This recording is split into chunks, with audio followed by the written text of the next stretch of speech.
बिहार में सियासी पारा हाई है। जन अधिकार यात्रा के अंतिम दिन इंडिया गठबंधन के तमाम नेताओं ने शक्ति प्रदर्शन अपना दिखाया है।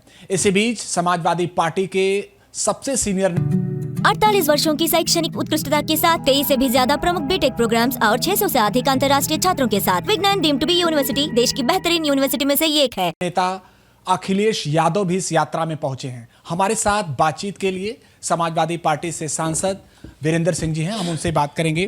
वीरेंद्र जी, अखिलेश यादव भी वहां पर पहुंचे हैं, क्या कहेंगे? बिहार से भी एक जो है शंखनाद किया है समाजवादी पार्टी। देखिए, समाजवादी पार्टी इंडिया गठबंधन के साथ मजबूती के साथ सदन के अंदर कंधे से कंधा मिलाकर के भारतीय जनता पार्टी का जोरदार विरोध किया और एसआईआर के मुद्दे पर बहुत ही मजबूती के साथ जो है कि खड़े होकर के जो एसआईआर के जरिए वोट की चोरी करने का जो प्रयास भारतीय जनता पार्टी कर रही थी उसको बेनकाब किया। और उन्होंने कहा कि सड़क से लेकर सदन तक हम इस मुद्दे को ले जाएंगे और भारतीय जनता पार्टी को बेनकाब करेंगे। और उसी के क्रम में आज सड़क पे जो हुजूम चल रहा है बिहार के साथ, बिहार के लोगों के साथ, उनकी भावना के साथ और वहाँ के गरीब तबका के साथ, जिनके वोट की चोरी करके भारतीय जनता पार्टी सत्ता में आने का सपना देख रही थी, वो वोट चोरी को रोकने के का जो बीड़ा उठाया है इंडिया गठबंधन ने, उसके लिए जो संघर्ष हो रहा है उसमें हमारे राष्ट्रीय अध्यक्ष जी ने उस संघर्ष में कंधे से कंधा मिला करके एक संदेश देने का काम किया है।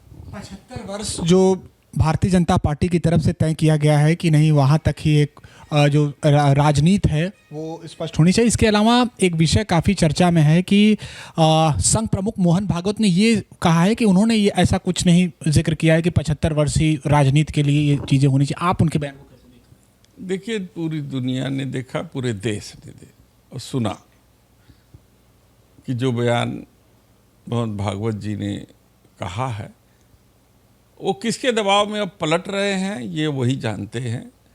और पलटा हुआ व्यक्ति का कोई भरोसा नहीं होता है। वो तो कह रहे हैं कि भारतीय जनता पार्टी से संघ का सब कुछ इस समय बेहतर है, ठीक है, कोई दिक्कत नहीं है, भारतीय जनता पार्टी अपना निर्णय लेती है। अब उन्होंने तो उस समय जो संकेत दिया था वो किस परिप्रेक्ष्य में था वो सबने जाना और समझा। अब वो सफाई पेश कर रहे हैं, किसके दबाव में कर रहे हैं, ये मोहन भागवत जी ही जान सकते हैं। सामाजिक व्यवस्था में एक परिवार में 3 बच्चे होने चाहिए, ये भी उनका कहना है। आप कैसे देखते हैं? क्या कोई तय करेगा कि किस परिवार में किसको कितने बच्चे होने चाहिए? देखिए, हम तो उस आइडियोलॉजी से जुड़े हुए हैं जो महात्मा गांधी की विचारधारा है। और महात्मा गांधी जी जो भी संदेश देश को देना चाहते थे उससे पहले वो स्वयं वह काम करते थे। आपने देखा होगा कि सफाई अभियान के बारे में मैसेज देना चाहते थे तो उससे पहले वो खुद दलित बस्ती में जाकर के अपने हाथों से सफाई करते थे और उसके बाद पूरे देश को संदेश देते थे। तब उनके संदेश का एक असर होता था। तो पहले मोहन भागवत जी को अपने संगठन और अपने लोगों के बीच में मैसेज देना चाहिए कि 3 बच्चे हों कि 4 हों कि 2 हों कि 1 आध दर्जन बच्चे हों, ये उनको तय करना चाहिए अपने यहाँ। फिर उसके बाद आज वाराणसी में उत्तर प्रदेश के मुख्यमंत्री योगी आदित्यनाथ ने जनता दरबार लगाया है। इसकी काफ़ी चर्चा है। कांग्रेस प्रदेश अध्यक्ष अजय राय इस पर कह रहे हैं कि कहीं ना कहीं ये भारतीय जनता पार्टी के ही लोग अंदर जनता दरबार में पहुंच गए। आप क्या कहेंगे? देखिए, कहीं ना कहीं भारतीय जनता पार्टी को एहसास हो गया है, पहले तो था, लेकिन चूंकि अब उनको लग रहा है कि वोट चोरी का दांव नहीं चलेगा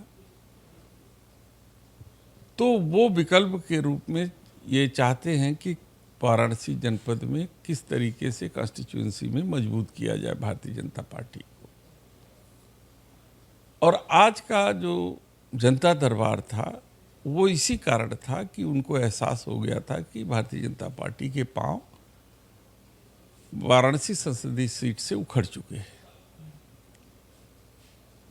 लेकिन वहाँ के दृश्य जो हम लोगों के सामने आया, जो जनता के बीच में चर्चा का विषय है, कि वहाँ तो आम जनता थी ही नहीं। जनता दरबार जरूर नाम था, लेकिन आम जनता तो वहाँ प्रवेश ही नहीं था। बाढ़ से पीड़ित लोगों की एंट्री नहीं थी। जो सताए गए हैं अधिकारियों कर्मचारियों के द्वारा लोग, उनकी सुनवाई नहीं थी, उनकी भी एंट्री नहीं थी। एंट्री किसकी थी? भारतीय जनता पार्टी के युवा मोर्चा के लोगों को और तमाम संगठन के जुड़े हुए जो उनके कार्यकर्ता हैं, वही आकर के 90-100 लोग अंदर बैठ गए।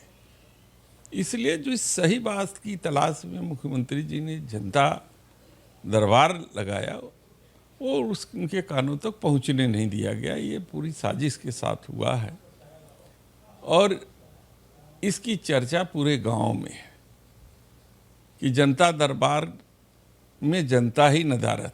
तो कौन था अंदर? सब कार्यकर्ता थे भारतीय जनता पार्टी के। एक अंतिम सवाल, संजय निषाद हो, इसके अलावा अन्य भारतीय जनता पार्टी एनडीए से जुड़े हुए लोग हों, अलग अलग बातों को लेकर असहमत नजर आते हैं। क्या समाजवादी पार्टी का दरवाजा उनके लिए खुला है 27 के लिए? ये माननीय राष्ट्रीय अध्यक्ष जी ने ये तय कर लिया है कि अब हम किसी बाहरी व्यक्ति से गठबंधन करके उसको ताकत दे करके उसका हश्र देख चुके हैं। इसलिए हम लोगों के बातचीत के दौरान उन्होंने कहा कि नहीं, जो जातीय व्यवस्था के तहत जो हमारे पार्टी में मजबूत लोग हैं, हम उन्हीं के जरिए समाज में, उनके समाज में हम पैठ बनाएंगे, उन्हें मजबूत करेंगे और पार्टी को पीडीए के फार्मूले पर आगे ले जाएंगे और मजबूत करेंगे। शुक्रिया बातचीत के लिए। तो ये थे हमारे साथ समाजवादी पार्टी के कद्दावर नेता वीरेंद्र सिंह जी, जिनका साफ कहना है कि आज वाराणसी में लगे हुए जनता दरबार में जो जनता थी वो नहीं पहुंची, भारतीय जनता पार्टी से जो कार्यकर्ता थे वो पहुंचे। इसके अलावा संजय निषाद पर स्पष्ट कहा है कि बाहरी लोगों की समाजवादी पार्टी में एंट्री नहीं होगी।